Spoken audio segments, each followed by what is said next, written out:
बहुत समय पहले इज़राइल की भूमि में डेविड नाम का एक युवा लड़का था। वह 8 भाइयों में सबसे छोटा था और बेथलहम नगर में रहता था। डेविड कोई साधारण लड़का नहीं था। उसका खास काम था अपने पिता की भेड़ों की देखभाल करना। वह दिन रात खेतों में रहता था ताकि भेड़ों को कोई नुकसान न पहुंचे। यह काम आसान नहीं था, खासकर जब खतरा आसपास होता। शेर और भालू अक्सर भेड़ों को पकड़ने की कोशिश करते, लेकिन डेविड बहादुर था। सिर्फ अपनी लाठी और स्विंग के साथ उसने उन्हें भगाया और अपनी भेड़ों की रक्षा की।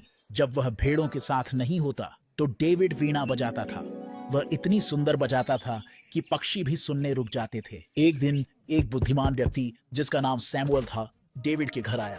भगवान ने सैमुअल से कहा कि डेविड इज़राइल के भविष्य के राजा होंगे। सैमुअल ने दाऊद को अभिषेक किया, यानी उसने दाऊद को एक बेहद महत्वपूर्ण जिम्मेदारी सौंपी। उधर एक घाटी में जो बहुत दूर नहीं थी, एक बड़ी समस्या बढ़ रही थी। इजरायली और उनके दुश्मन फिलिस्तीनी युद्ध की तैयारी कर रहे थे। फिलिस्तीनियों के पास गोलियत नाम का एक विशाल योद्धा था। वह किसी भी आदमी से लंबा और किसी भी भालू से मजबूत था।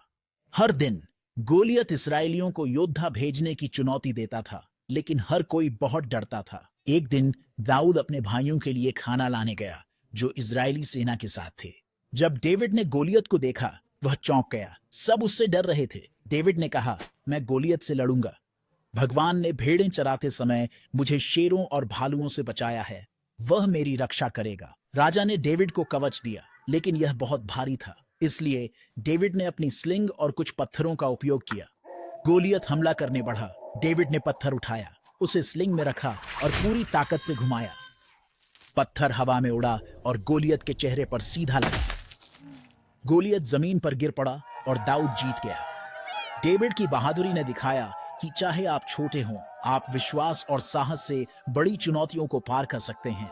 वह लड़का डेविड आगे चलकर महान राजा बना। आशा है आपको यह कहानी पसंद आई। अगले साहसिक कार्य में मिलते हैं।